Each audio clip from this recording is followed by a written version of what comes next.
Sure. So my first question would be maybe to Hanne.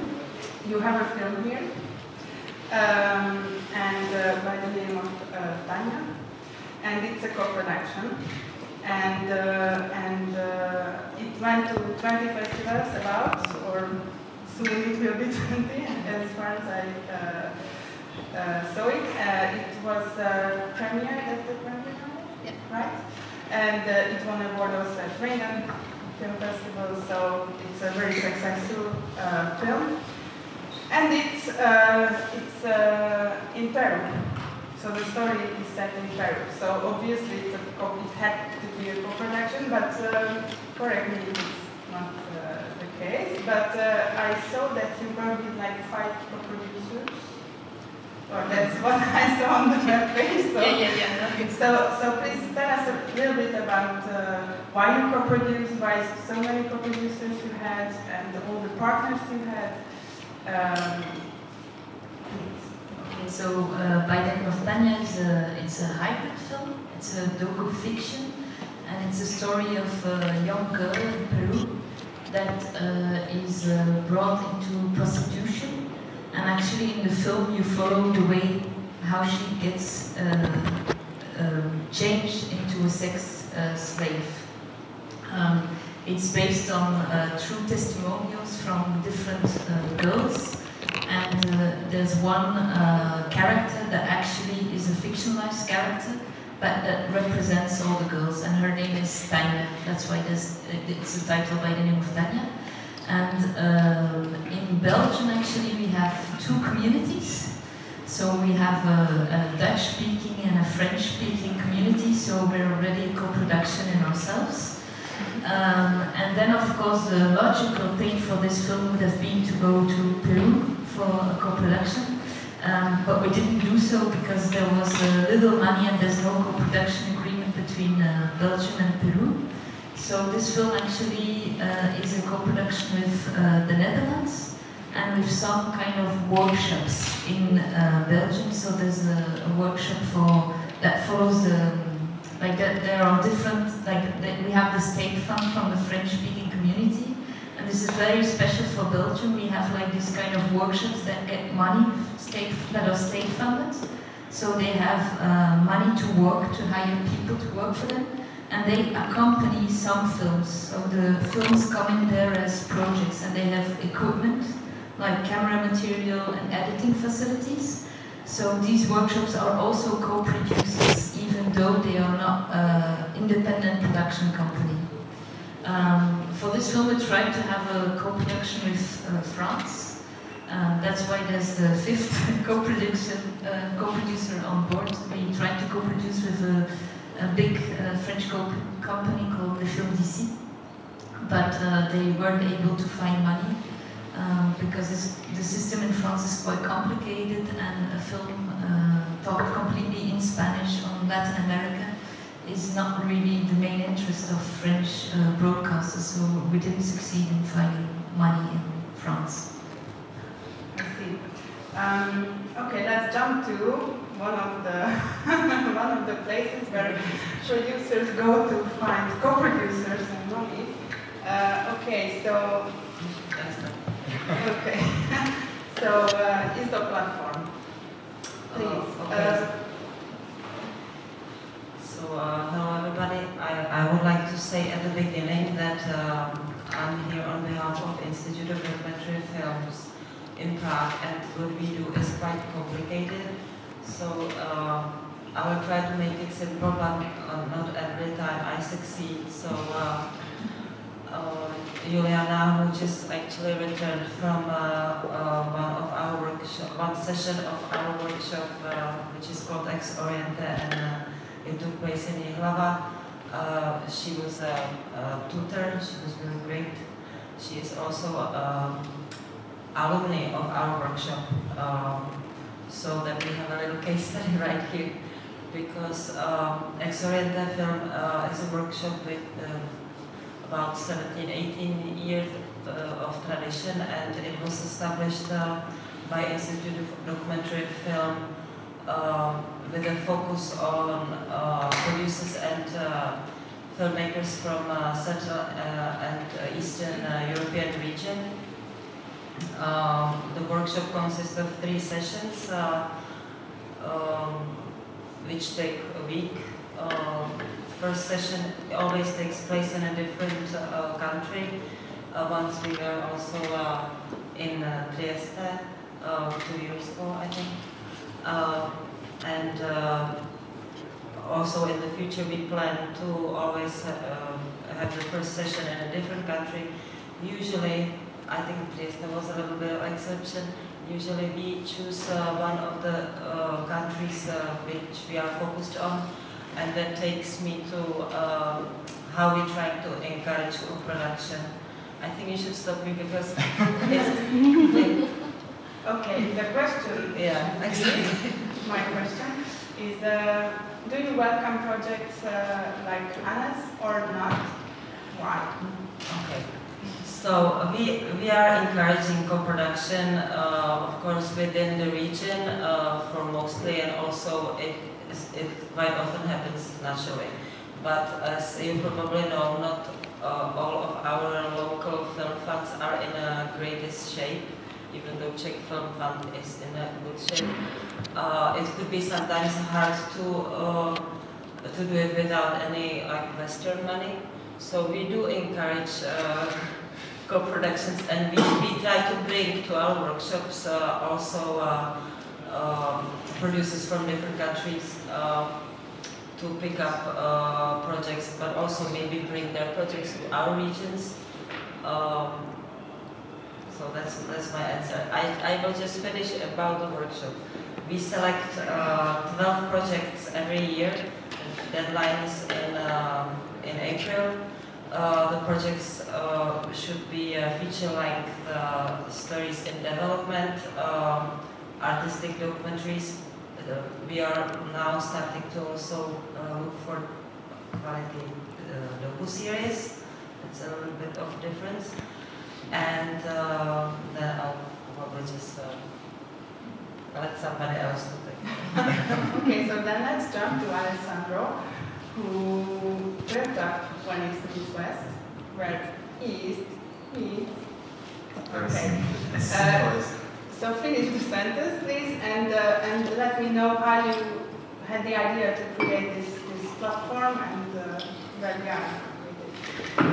Well, hello everybody, and yes, we are the exception probably, also because of our, let's say, geographical position. So I come from Italy, I come from a region which is in the border, northeast border, and we're very close to Slovenia and Austria. And my main head actually is working for the film fund of the region. So we have a regional fund that has been set up 12 years ago. And we are a sort of exception because thanks to our, let's say, distance from the main, let's say, production landscape in Italy, which is obviously set in Rome, we were trying to find, let's say, we were trying to, from the beginning, to transform this weakness into an opportunity. So we thought, okay, we can't have access to that particular word, but we have another word, much bigger, just close by us.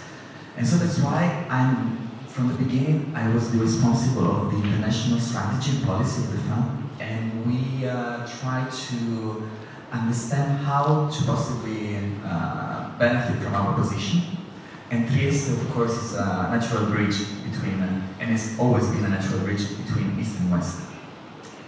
So basically, one of the initiatives that we set up 10 years ago is called When East Meets West, and it's it started like a co-production market for projects coming from all over Europe, which have a sort of East-West co-production potential, which means that basically they might look for something in reciprocally in one of the regions from the East and West. And when we say, for me also, is always the important thing is when discussing about the idea of co-production, it's not just a matter of like location, it's not just a matter of like financing, but it's really just also sharing and, let's say, sharing creative inputs from both sides. And this is what we started with our fund from the very beginning. And having this in mind, I think that the most important thing is, this is what we have been doing for the last 12 years, is to work on a very early phase of development. And I think that the most important thing in this phase are the training programs and these production platforms that can really help to meet and to start knowing each other, because it's a long process and to make a film. And the sooner you know the person you will spend the rest of the film with, the better it is, especially to understand what kind of film you want to do together. So, okay, I think we will come back to you later, but let's jump to Anna. Anna Závorszky, who, I don't know if you have been in Trieste already. I am going to be in Trieste this January, I hope so. Okay, so you will have this experience, but you already traveled Yes, a lot to these markets. And from the broadcaster's side, what are you focusing on when you go to one of these markets? So I encourage everybody who is geography in our territories. You can check on the HBO website, but I can also tell you that now we are in almost more than 20 countries in Europe. Most of the countries are Central European, Scandinavian, or Spanish-speaking countries. And we visiting workshops or pitching forums or all kinds of fantastic forums that present us projects on those territories, or territories that also pick up artists like Beats Fest that are important for us. For us, it's important, very, very much so, that those territories, the story somehow connect, because without the personal connection, we don't see that we have the creative, I would say, connection to our audience, because of course we create or we try to find projects for our audience, and those are in Europe, and those are on our territories. So this is one point that is important. Therefore, I would be interested in your project, but I wouldn't be able to co-produce, because the main protagonists are in a different continent, and that's not good for us. But I think that we have lots of territories, so you can choose from. And of course, we can also find financing, not just financing, but financing mainly from various countries in our territories, but we also very open to co-produce other countries that are not HBO territory, like France, Italy, or Germany. Those countries have their own financing opportunities, but we have history how we collaborate with them. Okay, but so you go to a market like this, and then you have all the liberty to choose as many projects as you want, or you have some limits? I would say that there is no limits unless the creative content is good. I wouldn't say that there are, because each country can premiere 1 or 2 films, and you, if you are in the business, you already know that it takes at least 3 or 4 years to produce a film. Therefore, I don't have a problem that there are 20 premieres on my table and they are in line. And also, while you are developing or producing the film, there are various obstacles, and you might extend your production to 5 years. And that was never a problem for us, that we have limitations on that part. The limitations are absolutely the author and the content. How important for us that it's a creative documentary. The importance is that it's somehow there is a personal or social drama going on, and also what is that there is a certain type of quality, I would say, filming-wise, or I know it will be harsh to say, but legal-wise, that fits in our requirements, because as a channel, we are not able to broadcast certain types of material unless it's licensed properly or unless visually it's grabbing the audience attention. Okay. And so Max, you have also a film here, How Big is the Galaxy? Yes. And this film takes place in Siberia. Yes, in Russian. It's a Russian, so you are Russian born. Yeah. And as far as I saw your filmography, you intend to work on Russian subjects? Yes, because I was born there, but I'm an Estonian producer and I live in America, and now I'm based in Prague, so I know like all these different culture, and I know how difficult to sometimes to make a co-production between these different countries, especially Russia, and also due to the requirements of different. At the previous presentation of Ascot Kural, there was also a presentation of our film The Trial, which is an Estonian Polish Czech production. It was not supported by the Estonian Film Institute because it was not Estonian enough, because every country, not only HBO, they want to appeal to their, especially also Czech Film Institute, they want to know how it would appeal to the local audiences, to the national audiences. And but we found money for The Trial, the other film. It was supported by the Polish Film Institute and the Czech television.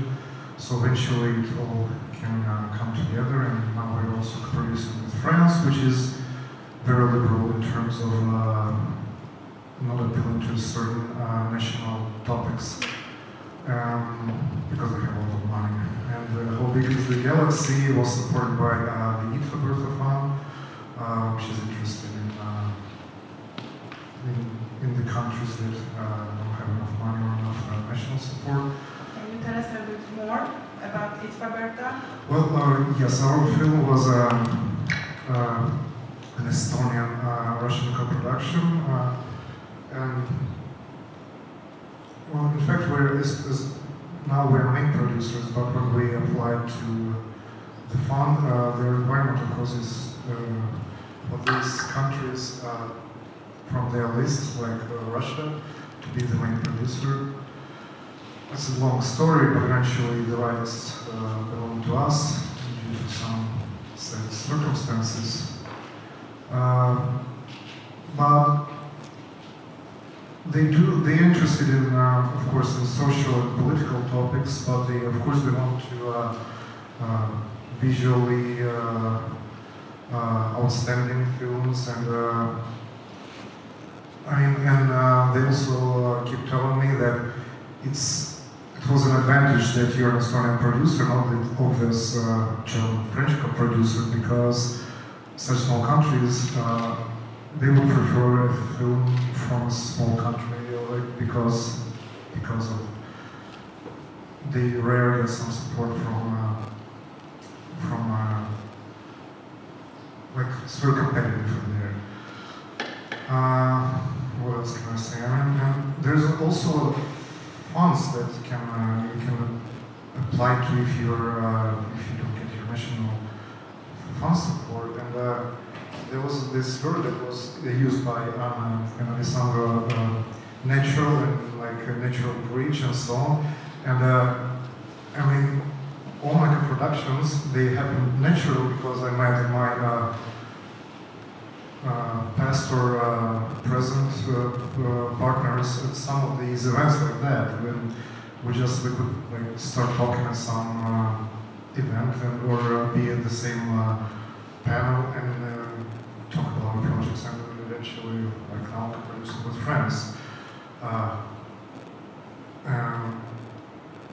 But of course, it's really, you cannot do that if you like look at the requirements, like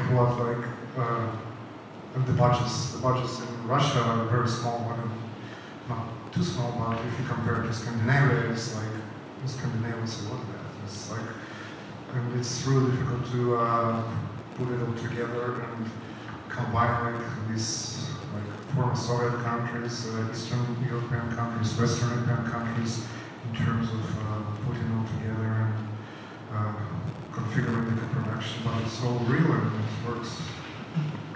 Okay, so you just told us that for you co-production is a natural way of producing your films. How is it for you, Hannah? Is it do you have any strategy behind? Do you think when you start looking for a co-producer, do you think already where do you want to distribute your film, and that's why you choose someone, or how is it? I think the challenging thing of being a producer is that each film is different and each film is a new adventure. But to talk more concretely, I have also two co-productions that are here in the festival. One of the films is called Gods of Molenbeek. It's a film set in Molenbeek in Belgium, and it's a Finnish production because the Finnish director actually was related to a sister living in Belgium who had a son who completely got obsessed by gods. In Molenbeek, and she wanted to make a film about it, and she went to pitch it at a market in Denmark, I think, and there was a sales agent that knew me and that watched the film, and then immediately she called me, she said, you have to co-produce this film. So in that way it's also a little bit organic because it's a film that came to us because of the territory it was shot on. And of course it's great for me because it's content, it's Belgian content. In Belgium, the fans always complain because we make a lot of films about what happens abroad, but we make very little films about what happens in Belgium, and that's sometimes a problem with the audience. So in that sense, it was quite an easy film for me to find financing for. So both national broadcasters got on board, and I got one of the states funds easily on board. And then we did, for example, we did sound editing, and we did some service and production on the, like we did drone shots and everything on the shoots, and some of the post-production of the image. And for that film, for example, we also made a short version, which was for me a real treasure because we could actually target the schools with this film in Belgium. And it has been a great success, so that was great for me as well to do, aside from the feature-length version of the film. And then there's another film that is here as well, it's called Transnistra. It's a Danish filmmaker, Anna Eborn, who actually was shooting with a Belgian female DOP since her studies. And it's the DOP actually who came to me asking if I would like to co-produce that film. And then we got also a composer on board. So it's a bit organic as well. It's like there's a creative input from Belgium that is directly linked to the film, and it's much more fun because sometimes co-productions can be a hassle, can be difficult. We have had co-productions where it was difficult to find the right person to work with. And if the co-producer is not completely like in line with the idea of the film, you actually accidentally could hire people that are not in line with the film, and then it starts to be a creative problem. So this is something that when you produce and co-produce, we should really watch for and keep an eye on the creative like security of the project. Yeah. Okay. And let's jump back to Trieste, because when East meets West expands every year, there is something new, and you try to cover all the steps of the production, and it's not only for documentaries, but how you find these new angles where a project can enter and try to find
trying to bring a story which actually at the beginning seemed like a kind of small story and did not require a huge budget, you know.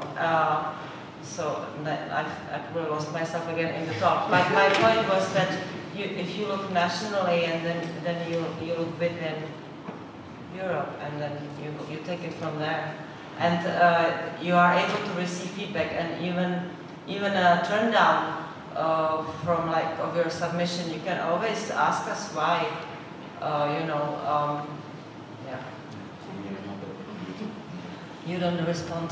No, we simply say that, I mean, you have so many applications that it's very difficult to explain why, because there are so many different factors, which is not only problems of films, or but it's really like the selection is more complicated, especially because we are financed by Creative Europe, and we have always to consider this country diversity. So sometimes maybe we can take like 1-2 projects from a country.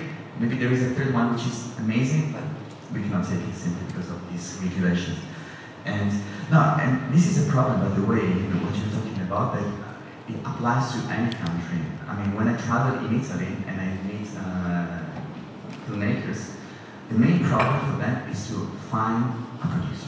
And we have it also in our room. So I think that, of course, events like training programs and co-production market are very helpful when there is already probably some kind of producer on board. Especially for us, it's like, okay, to connect you with someone else that can help you to co-produce the film in terms of winning interest. I think that what maybe really lacked, and this is something that I don't know if on a national basis you can plan to have it in the future, I think it's a really a matchmaking service between filmmakers and producers. And in Italy, we don't have this. We have like one event called Italian Dog Screens, and this is started like for a couple of years ago when they had this really matchmaking services for filmmakers, and it's really helpful. Yeah, I have a question. So I would also add, because maybe it's not, I also realize that it's not so clear how to approach HBO. Any project that you already shot a couple of weeks or you have already an idea about the story or your characters, you can always come to us in any stage, and you can always have feedbacks, and you can always have sort of a matchmaking suggestions, finding partners either in Hungary, or suggestions that where you should go, what kind of European pitching market or forums that you should apply with this certain topic that you have in mind. And I think that even though if you not immediately get development funding, because we usually offer development funding and then we offer production funding, but even if you won't get first hand, but we have open doors. You always we are always approachable, and if you feel that you developed your story a little bit, and when we first talk, and I suggested certain elements that are missing for an international co-production or for a Hungarian co-production, but you were able to work on it for a few months, and you always also bring it back, then I'm happy to consider or reconsider all like 5 times even. So it's I would suggest everyone who is in need of financing or need of creative help or need of matchmaking help to come to us, because at the moment this is, I think, that you have in Budapest, but hopefully later on it will change, of course. Okay, thank you. It's not clear for us that we come from outside of Europe, and we would like to know if we take projects, for example, the Middle East or Bangladesh, and how you deal with that.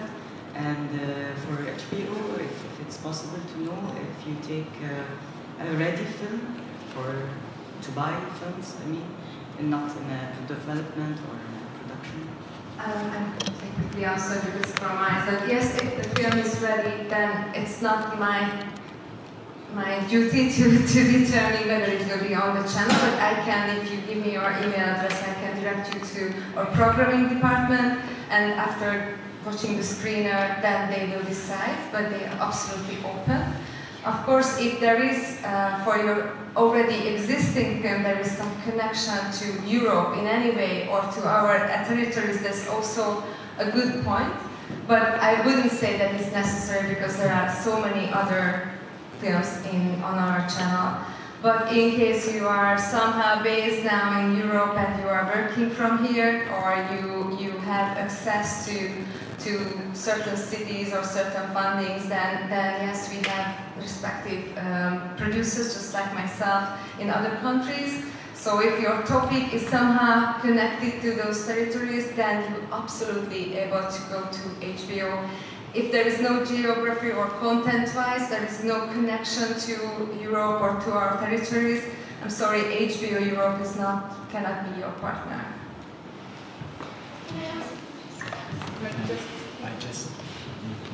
I want to confirm the same goes for us, because since we are kind of looking for the content our broadcasters or festivals are looking for, we have the exact same situation, that it would have to be very much about some issue of our region. Well, in terms of the market, also for us, we have a sort of European connotation, so we tend to give priority just because also our main funders are treating Europe and other funders from Europe, so this is the main angle. But since I do another workshop, it's training workshop that is related to Asia, it's mainly for fiction, so it's not for documentaries, I can see that they have the same issues, the same concerns, the same worries. And as Max was mentioning before, there are several international funds that they don't have this kind of regulation terrible system like we do have, like regional funds, national funds. So there is no point system to respect or economic impact to respect. And one of them, of course, is the Bertha Fund, but there are also other, like Uber Bus Fund, like the Vision Sud-Est in Switzerland, the Norwegian, I don't know if you know, Surf Fund, and they are all really, really supporting films coming from all over the world. So this probably should be the first key players that you should try to attract on your project. You see that for me it's always the problem when a film is already completed, it's very complicated because also from the funding perspective, it means that on a creative level, in terms of co-production, there are no elements to be somehow shared, and it becomes very difficult in that phase. Yeah. Just reacting to you, if it's a film which you want to make rather than acquisition, if you're looking for documentary campus has a special program, Crossing Borders, which is specifically, they now have one for Asia and they have one for Latin America. So applied to documentary campus, they're German-based in Munich. But I was just going to say to your question that, and to say to the panel that in Hungary there are very few producers who would invest their own money in development. So if you are a director, or if you're, in my case, a producer-director, I had to become a producer reluctantly, because I don't like the job. But nobody else would champion my project. And in some cases, like the one you mentioned, the woman capture, I think Bernadette had filmed for 3 years. Is that right, Uli? Before she was, maybe not, but for 2 years or something. So that, but maybe it's a wrong example. No, but in my case, I have because it started as a school film, so yes, yeah. Yes. So it's a different routes. But generally, like even before you go to HBO, you have to do a small trailer that helps to show, you know, who the characters are and what your project is about. So you do actually have to put in a lot of your own work and your own time and your own money before you get to the stage of going into a co-production. That's all. I would like to say something. I just wanted to say I was in Krakow for the first time in spring this year, and Krakow Film Foundation, they are really, like Kasia Staszycki and they are doing a really great job trying to make everybody within the documentary industry feeling really secure. And I just want to say it's like an inspiration maybe for your industry situation, that they started to do a matchmaking of directors. I mean, of course, they have quite a few film schools, so there's lots of sources of materials and also quite a lot of producers. But they started to do local directors with their stories are meeting with the producers. So they kind of created some kind of bridge between maybe association of producers and but also like a film schools. So I think it's a new initiative, maybe 1 year. So maybe something like this could be done also in countries where you struggle even to eventually find like a producer or something. So I just wanted to mention that. Yeah, I just wanted to react to your observation because I observed the same thing even in Belgium, where there's a lot of funding actually for asking for a script bursary. The competition is so high that you are not asking for funding a script or for funding the work that you need to do. You actually have to have completed the work. And then you get the script bursary, and then you go to the development and you ask money for development. But actually, again, the competition is so high that you have to have put already a lot of money. And in that sense, documentary, yes, it's cheap. It can be cheap because of the fact that the cameras are digital and you can do a lot from your room. But still, for making out a living out of it, what I observe is that it gets to be a medium where actually people that have financial comfort, filmmakers that have financial comfort, they can keep doing documentaries. And I think it's a big problem if we want to tackle some issues, and probably producers should be able to invest money themselves into, you're right, you know. But what I see is that we have difficulties to survive. It's not so easy. We might have a lot of awards, like I don't know how many awards we won this year with our films.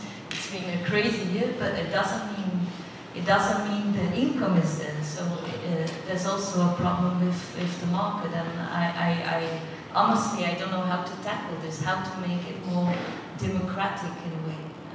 I was once asking one of the panelists, are you doing this job as a hobby? And I said, I guess so. You have to have another job to finance it. Yeah, in Flanders, for example, the politics are right-wing for the moment, and the responsible of the fund, don't record this, he's mostly, he tries to provoke the people, and so he said to the filmmakers when he called all the filmmakers, like after 2 weeks being at the fund, and he said to all the filmmakers, yes, so I consider that all of you're just doing your hobby. So this needs to be changed. So it's true that there's a big problem there.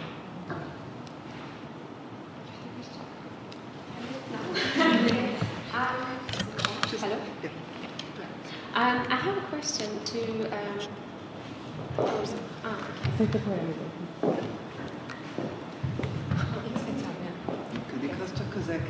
Just close. Oh, right. You just have to close. Because there's no light. I have a question regarding the what you mentioned that the documentaries have to be linked to Europe. So, because my work so far has been has focused on South Asia because I lived in Nepal quite a long time. So, what do you mean by European aspect? This is what I'm trying to figure out, and how did you determine whether there was enough European connection? And also the second point is, I mean, why, on which assumption do you work from that European audience is not interested, for example, in what's going on in Nepal or India or Myanmar? Of course they are, and I would be very interested to see your film. But we have to to set up the selection criteria. We had to set up something that enabled us to have stories from our region and I would say a point of view. So in case you go to Nepal and you shoot your film there, it's you who make it, and most probably you have your personal point of view while you are creating this film. And the question will be that if your view will be in the film, I'm not necessarily looking for a protagonist that is Hungarian and speak the language, but it would be great if the director is going there and somehow connects my territory with that territory. There is some link, cultural, intellectual, whatever.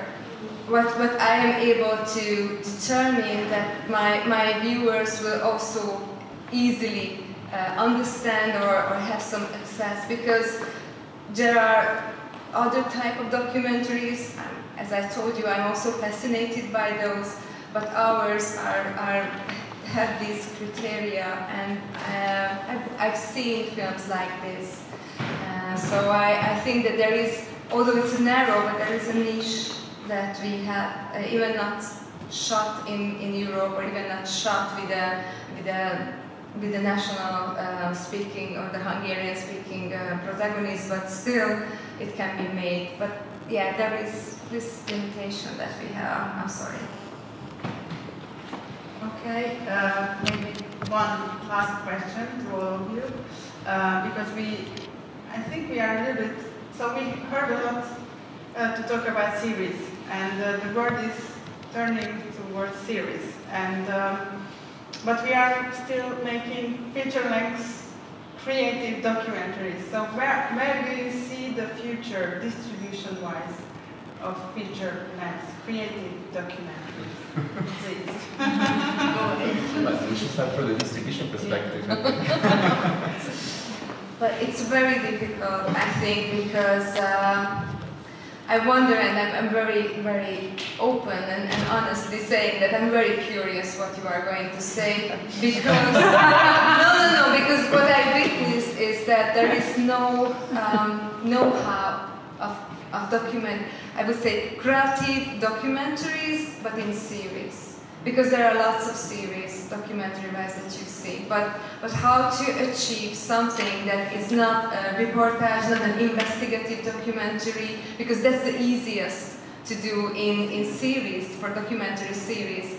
But how you will implement a personal story, a character, and of course the biggest question, even if you say that it's like say that 6 times the 1 hour series or 4 times 1 hour series, what is the link, the narrative that connects those series? Because if they are each individual one-offs, but you know the theme is connecting, but there is no character or the central topic, for me, I'm not so enthusiastic. So yeah, that's my part.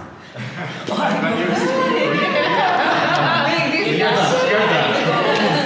for me to collect my thoughts. Basically, the reason why we started to open also to series, we are not saying that we know how there should be done. We are saying that the producers and directors should consider to learn. This is the first time also this year when we actually opened the call. It's after the call, so I know how many we received or haven't.